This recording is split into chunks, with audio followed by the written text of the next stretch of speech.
A recent study found that in 1 year, 600,000 patients underwent a medical procedure that they did not need, and the medical bills for those unnecessary treatments added up to an estimated cost of $282 million.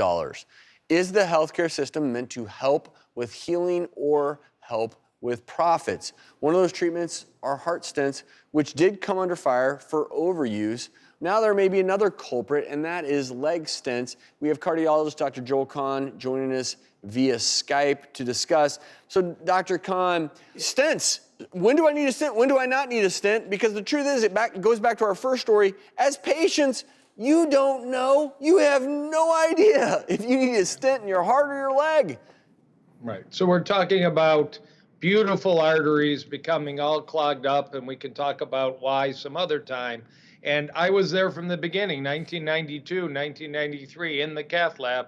We got these structures made of stainless steel. This is a blown up example, not a real stent, but we could slide these in. And I'm telling you, it was a miracle. It was fun. We expanded the blood flow in the artery, and we were able to get people out of the hospital quicker. And then we learned there was a big business behind this, and the numbers just exploded. And you're absolutely right. Like in the state of New York, they had pretty good data that there was just too many of these being done. And again, you either go through an artery in the wrist, an artery in the groin, up to the heart, slide them in. Now, Dr. McCary could talk about this. The number 3 cause of death in the United States are unnecessary medical procedures that go wrong, or unnecessary medications that go wrong, usually in the hospital. So there's a very dark side to doing these procedures that are needed, and it could be a heart artery clogged, it could be a leg artery clogged, and it's very challenging for a patient to know if they're getting honest and appropriate advice when the doctor says we're going in to look and we're probably going to put in a stent. So, Dr. Khan, just from a medical perspective, I think it intuitively makes a lot of sense to us as to why you would need to clear out plaques and stent the heart.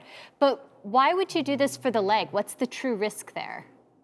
Yeah, so you're absolutely right. Has anybody in the audience heard the term leg attack? No, heart attack, and sometimes we call strokes brain attacks. There's literally very rarely ever a true emergency where a leg is at risk for amputation and loss. It does exist. It's a very small piece of the pie.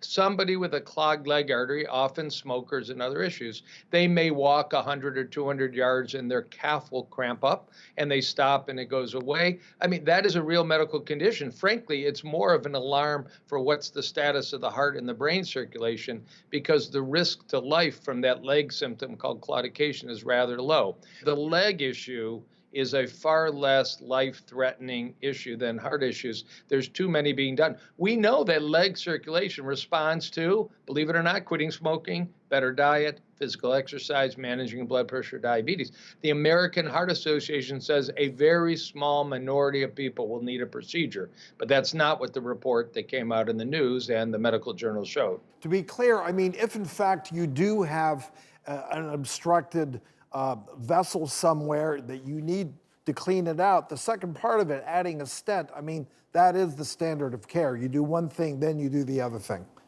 Right. Once you go in and take a look, the angiogram, then if you feel there's a need, you're probably going to balloon it or roto-root it, called an atherectomy, to open a channel. And then the stent is the final kind of polishing supportive scaffold. And they are wonderful when needed. Stents have helped. I have placed 15,000 stents in people's hearts, but wow, they were on the verge of or in the midst of a heart attack or incapacitating symptoms that didn't respond. But giving people a chance to change their lifestyle, get proper medication, have physical therapy we call cardiac rehabilitation, is the standard of care.